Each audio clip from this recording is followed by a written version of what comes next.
How many of y'all have ever voted using Polkassembly? Or have y'all ever voted in governance of Polkadot or any of the parachains? Cool. Assuming that we've had a chance to do that, I'll probably stand here itself. It'll be a little easier. But yeah, this is basically what has been the history of Polkadot governance. It is basically a governance solution for everyone, which means that at one phase, while we were transitioning as a network, we had started off with Gov1, which basically included one referendum per period. It included a body called as the council, which was like a semi-centralized way of doing governance. It included a tech committee, which used to sort of fast-track proposals and had certain powers over governance. And there was a turnout-based voting system. So that's where we started off from. It is a solution for any sort of network which is looking to set up governance. It's sort of before the stage where you have a full-fledged community and you can hand over governance to them. Today, Polkadot governance is at the OpenGov level, where we have track-level referenda, which means we have multiple different tracks which have capacity of greater than one referendum per track and can handle different kind of executions. There is agile delegation, which means that you can delegate to different people for different tracks. And even though it's like only one delegation per track, it gives you much more flexibility than what in Gov1 would originally do. There is support-based voting, which is the semicircular curves that you see on Polkassembly and the graph that you see going through a period of governance. And then there is the fellowship, which is basically on the collective's ballot and which has been taken live now. So ideally, this is the transition that Polkadot has gone through. A network which is probably smaller than Polkadot would be having another stage before this where their team members have keys to each of their sort of governance accounts. And that basically is sort of like a precursor where just 5 to 10 people start off with it. So similar to how an organization goes from a very, very centralized sort of power hub to eventually a decentralized hub, which is led by the users and community. Polkadot has shown the way to all its parachains and all the networks on how to go about the same. So moving on, this is what OpenGov is. I think almost every one of us has probably seen this graphic or seen a variation of it. It has different tracks, as we were discussing. Each track has its own capacity, which means it can pass one or more referenda. There is a set of roughly 4 periods within a track, which includes the lead-in, decision, and the enactment period. Therefore, it allows you sufficient time to deliberate over a proposal. It also ensures that while the votes are counted right from the lead-in period, there is a period where the community gets to decide whether a referendum should pass or not. And once it is sort of having a support as well as passing percentage greater than the thresholds, it enters into the confirming period and eventually gets closed and enacted. So that's the traditional architecture of OpenGov that we've spoken a lot about. Let's just quickly jump into what it looks like at Polkassembly today. So here, as you can see, you can literally go through all the details of what the OpenGov has to deliver. You could also see probably the price of DOT, which today stands at somewhere around 2x of what when this presentation was made. And it ensures that you can see all the different networks as well as the off-chain discussions directly in a singular interface and navigate through them using Polkassembly. So this is what the current state of governance in Polkadot looks like. Here is an example of the proposal overview. So as we were earlier discussing, almost every one of us would have probably cast a vote for Polkadot or one of its networks or parachains. And it's super simple. You just land upon the interface and cast a vote. So this is a dramatic shift from where we started with Polkadot.js, where if you were trying to cast the same vote, you would have to go through a lot of effort. Here you also have the off-chain description, which is what Polkassembly is primarily known for, the comments as well as the discussions for any sort of proposal you want to go through. And we will discuss about stats, which is basically our latest addition to the governance stack that Polkadot offers. So here is the stats tab. This is where you can look at all the kind of statistics about a governance for a particular referenda. You could literally deep dive into every statistic at a different level. So there are 3 kinds of sort of ways in which you can analyze a referendum which is ongoing. One is looking at the conviction votes, which is your simple graph, the semicircular graph that you see on Polkassembly. The second one is the dot used for voting during a referendum, which is basically without the conviction. Your interface stays the same, but you'll be able to see sort of a different view for that. And then there is the number of accounts that have participated. This basically shows you the state of governance, and it shows you exactly what's happening currently, how many people have participated, how many are expected to participate, so on and so forth. This is the track level delegation experience that we discussed about. It ensures that you as an individual can delegate to different people for multiple kinds of tracks. As you could see, you presently can also see the state of delegation within the ecosystem. So roughly around 50 by 13, which is like 40% of your tokens have been delegated. These are the active delegators in the ecosystem. You'll also see their profiles highlighted, and you could simply like click on a single button, go ahead and delegate it. So this is the change in interface from what was traditionally offered on Polkadot.js, and this is what OpenGov brings with it. It also includes what currently is your balance, how much sort of you have as a transferable or a staked balance, and a complete overview of what your wallet or your current held tokens look like. This is a simple snippet of what the delegation currently looks like and how do you go about the process. Now coming to the fellowship. So how many of y'all have heard about the fellowship or a part of the fellowship? Glad. Nice to hear that. So when we talk about the fellowship, it is a body which has no powers to sort of govern, but it ensures that there is a fast tracking of the proposals as well as highlighting of the right kind of information. So the fellowship had an overview doc or a UX guideline written by Dr. Kevin Wood as to how the community should engage, how should platforms actually be built to allow people to come and sort of make these decisions. So as you could see, these are different kind of people on the fellowship. They have different powers in terms of their voting. So for here, a person who is higher up the ladder, say someone like Gavin within the fellowship, would have like a 14x voting power when we compare it to someone who is just onboarded at a 1x voting power. So each fellow has their own voting powers, and that's what the fellowship is sort of meant to bring together. Different experience levels which allow you to participate within sort of the fellowship of Polkadot. Here is an example of what works here. So this is our experiment with socializing the fellowship feed, which means each vote casted by a fellow can be followed. Each referendum's sort of comment or each referendum's promotion can be done directly on the social timeline. This is something that would be coming soon to Polkassembly as well. You can actively track the number of fellows, and with the salary palette going live, you'll also be able to see what is the amount of salary being disbursed directly from the fellowship. And if you're a developer, then basically just a step away to join a fellowship and sort of start drawing salaries, start contributing directly to the growth of Polkadot network in a decentralized manner. So this is probably what's been the most famous or most accepted feature on Polkassembly. This is proposal creation directly from Polkassembly, which means to create a traditional treasury proposal, you would have to go to Polka.js, then you would have to file up the proposal there, come back to Polkassembly, write a description and comments, and then let people engage. Right now, it's just a simple 2 to 3 step process. You come in, choose your addresses, add your amount, the track gets auto-selected. So all the issues around selecting the wrong track, the entire complication of how you sort of use Polkassembly is abstracted away just by this one single interface with 4 fields. And this has led us to sort of create almost 40 to 50% proposals on all of Polkadot directly from Polkassembly. So that's the kind of impact this feature has had.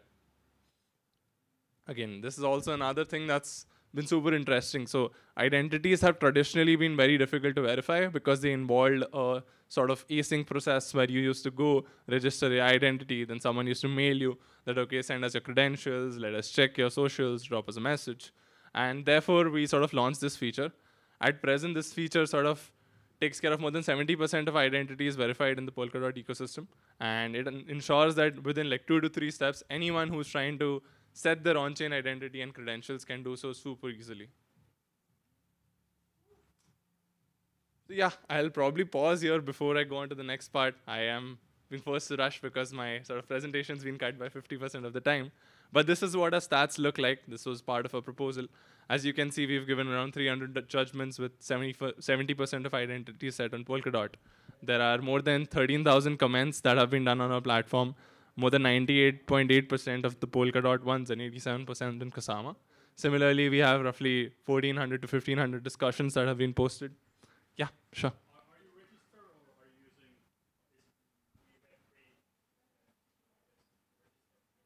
Register for? There has to be a register that checks the judgment. Right. So we are a registrar as well. So this feature basically allows you to, without understanding what a registrar is and choosing a registrar, just come to Polkassembly, do 3 clicks and get your judgment verified. So that's the intent over here. We presently only do verification for Twitter and email credentials, but soon we'll be expanding to GitHub and the different kind of things that are coming in, as well as I think with people chain coming in, that'll be a huge transition that we make, that we go away from the registrar-based system to the people chain system. So yeah, that's pretty much our stats. That's how our current ecosystem looks like with the number of users, which are at around 105K. And coming to what's next, so analytics just got launched with referendum level analytics, but the next 2 steps basically involve you looking at Polkadot as a whole and analyzing what governance activity has been seen, as well as looking at analytics on a track level to see how much dot has been given out, what was the value in USDT when it was started, what was the value of USDT when the teams received it, and sort of do a deep dive into the profile that we've built over a period of time. Similarly, there is a lot of conversation ongoing with Futarki, and our initial partnership with Zeitgeist will keep developing. We'll also have some experiments around delegate chat, which ensure that you can actually talk to the people you're delegating to and who are controlling your community and more. There is decentralization in the plans with teams that we've been speaking about and teams that have sort of really helped us with the conversation, and soon hoping to close on this one. And then there is the reputation and scoring part where you have badges, you have a social timeline like in Fellowship. You have Tinder style voting, which has been proposed by Sean a long while ago, but has been debated excessively. And lastly, stablecoins, which is sort of showing what is the allowing people to propose in sort of USDT and USDC, as well as showing what was the value in stablecoins which the teams have reserved or received, and continue to sort of build on that front. So I think I'll pause here before I move on to Polkasafe. But any questions about Polkassembly, our plans, happy to address them. Sure. Is there a plan to do batch transaction? Do you mean batch voting? So I could do like in one batch transaction. So I could do like one batch transaction.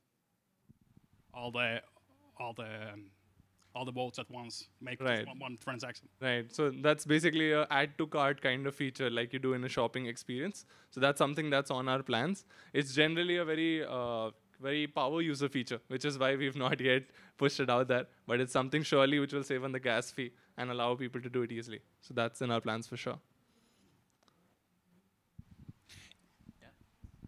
I have 2 questions. Sure. First is why there are stable coins. Right. So basically, the treasury has now started to allow payments in USDT and USDC, as you would be aware. So we are now integrating those features where you can directly propose a proposal instead of in dot. You can propose it in Okay. USDT and I mean, USDC. treasury spending by stable coins, right? Yes. Okay, I understand. The second question is about decentralization. You mean, my speak tomorrow is about the decentralization. I have read a spec about the decentralization. Have you already decided the way to implement this, or maybe we should discuss together? Yeah, surely. Yeah. Surely we should discuss. So we are looking at IPFS and a few partners currently, but we are still in discussion here. We have not closed in the final decision. But yes, we are in discussion with teams, including the Apollon team. Okay, maybe we can have a meeting Absolutely. after sub0. Okay. Absolutely. Okay, thank you. Perfect. Now segueing. Yeah, sure. Please go ahead. Yeah, I have also questions. Governance is a hot topic, so Absolutely. of course you have a lot of questions. So the comment section on Polkassembly, as far as I know, is currently off-chain, and decentralization means maybe in the future all the conversation, the discussion about specific referendums will be uploaded to IPFS, like Crust or something. Correct. Yes, and we mentioned also stable coins when we are getting funding from the treasury. It will be, and we want stable coins, like USDT. There will be a system address where a lot of USDT will be stored, or we getting DOT, and a system will swap it to USDT, and then it will be sent to the beneficiary address. So Sure. So this is basically an initiative by the Hydra DX team where they've actually gone ahead and made a pool where you can actually directly ask for stable coins. So they do a DCA method where at every frequent interval DOT is sold and stable coins are stored in the treasury. And now you can basically access those stable coins while paying out fellowship salaries to ensure they're consistent as well as for proposals. So that's the kind of plan. This is not something that we are developing. It's something that we'll give the community access to. So we'll make this feature much more easier than it is currently. So that's the intent over here. And yeah, sure. I see. Thank you. Perfect. I think, yeah, go ahead, please. I'm curious about Tyner style voting. Sure. You mean that the dating app? Like this? Close enough.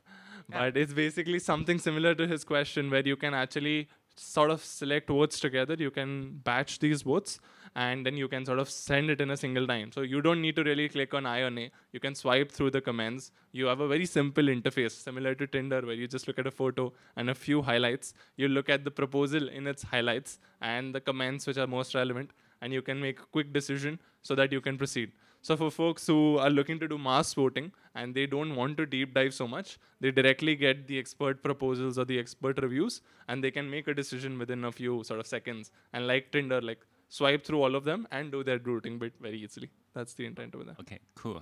Perfect. Cool. So moving on to Polkasafe. Polkasafe is basically a new multisig experience for the community. It's how we have sort of transformed the way you traditionally interacted with multisigs in Polkadot. So this is what the state of multisigs used to be. It was an extremely challenging onboarding experience. Most folks really didn't know how to set up a multisig on Polkadot, or while setting up one, they were completely lost. The second one was Polkadot.js ruled the world. So with all its benefits, it is also a super complex system to use. And most folks are not very, very comfortable using it.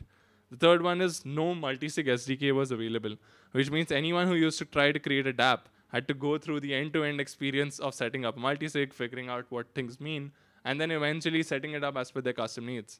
Polkasafe addresses that. And lastly, there was the entire application layer on top of multisigs was missing, which meant there were no alerts, there was no watch list, there was no tracking, etc., etc. So that application layer is now a part of Polkadot's new multisig experience, which is Polkasafe. This is what Polkasafe currently looks like. Looks pretty in this picture. But it basically includes all your transaction details, your assets, the overview of what your current multisig currently holds, and a ton of features which would traditionally not be accessible through a Polkadot.js-like interface. This is a very simple onboarding experience, which basically involves you sort of adding your beneficiaries, creating a 3-step sort of multisig, which was traditionally something you would see in a Web2 app and has now been brought onto the Web3 world. These are the transaction categories, which means for your accounting purposes and management of your multisig, you can literally label everything and set it off. This data too can be stored in an on-chain or an off-chain format. Batch transfers, which means you could originally do this by sort of knowing a lot of coding or knowing how to use Polkadot.js like an expert. But today, you just need to know how to navigate through this interface, which is a super simple 2-step process that you can get through. And analytics, which is again a huge sell from our side, because we believe that traditionally analyzing something, like if you have multiple kinds of assets, looking at the treasury of your own multisig or your own DAO was very difficult. Today, we're sort of solving that by allowing you to analyze your DAO as well as observe any other DAO in the ecosystem or their treasuries through a simple 2-step process. So yeah, I think rushing through this since I'm in the last 30 seconds, but you can link multisigs from different networks. This includes a substrate plus EVM combination, which means even your Ethereum-based assets can now be sort of observed and linked within the Polkasafe multisig. Set up notifications, which is again something that we realized that when you sort of try to initialize a multisig transaction from JS, most of the signatories would not know that they're supposed to go and approve a transaction. So you used to go like off the platform, use Telegram or Slack or something to inform your other participants to go ahead and probably approve the transaction. And yeah, I'll probably skip this in sort of benefit of time, but this is our main cell. This is the Polkadot Polkasafe SDK, which allows any dApp to simply deploy Polkasafe and Multisigs for their needs, whether it be a gaming dApp or any sort of custom dApp that you're building on Polkadot. This is our roadmap, and I'll probably end it here. I think I don't have time for questions, or do I? One question. Any question? Yeah. Sure. I go.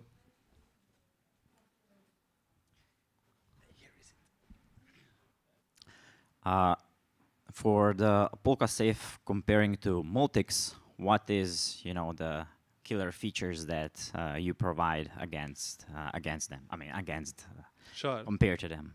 Absolutely. So like almost 4 of them are written here.